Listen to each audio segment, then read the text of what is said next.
Hello guys, ito nga pala yung araw na nag-promise ako kay Sanya na ilalabas ko siya kahit budget meal lang. At pupunta ko nga siya ng SM at paglalaruin ko siya. Pero bago kami pumunta doon, dadaan muna kami dito sa pahasaan ng nipper at ng pusser. Pati na rin bibili na rin ako ng mga kailangan ko sa mga paglilinis ng kuko. Ayan si kuya, suki-suki na ako niyan. At nag-i-sparkle na naman ang mata ko pag dito talaga ako tumitingin, no?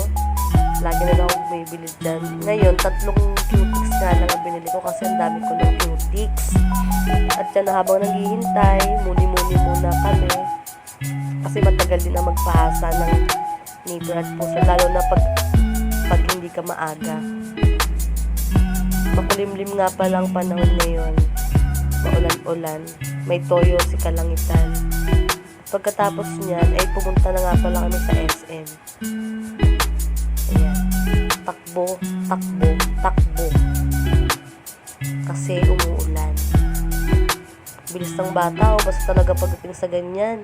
Nako, walang kahinto-hinto. Excited na excited. Kala mo naman, ang daming pera. Budget meal nga lang. Ayan, at nag-ikot-ikot muna kami. Tapos, sunod na siya dyan sa palaruan. Ewan ko kung anong tawag dyan. Wala kasing kidsona dyan eh. Yan, habang hinihintay ko siyang maglaro, syempre, ini-enjoy ko na rin yung oras kasi yung bantay dyan is may bayad, 50. Kakaiba, diba? Kaya, naglalaro na rin ako. Para happy. Oh. Ayan. Enjoy na enjoy ang bata. Kasi solo namin yung buong palaruan na yan. Oh. Feel at home. Ang batuta.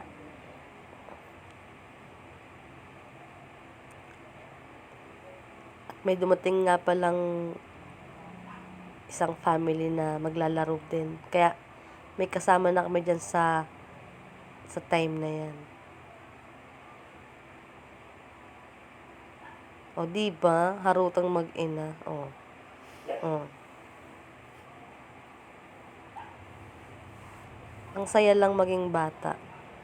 Kasi nung bata ako, hindi ko naranasan yung mga ganyang bagay. Kaya sa anak ko na lang pinaparanas.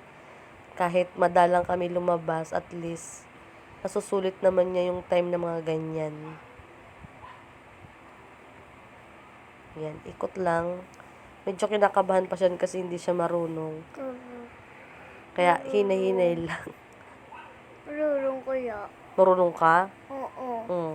O yan, marunong ka na. At pagkatapos nga pala niyan, nagyakad siya pumunta sa tita niya. Doon na lang daw kami magmerienda. Kasi hindi rin daw makabangon yung tita niya. Kaya dalawin daw namin. O, ayan. O, kahiga. Haggard do Versosa. At pagkatapos siya sa tita niya, ay may last destination kami. At yun ay sa simbahan. Para magpasalamat at humingi na rin ng kapatawaran sa araw-araw. Yan. Thank you, Lord, for everything. Muwi tayo kagad.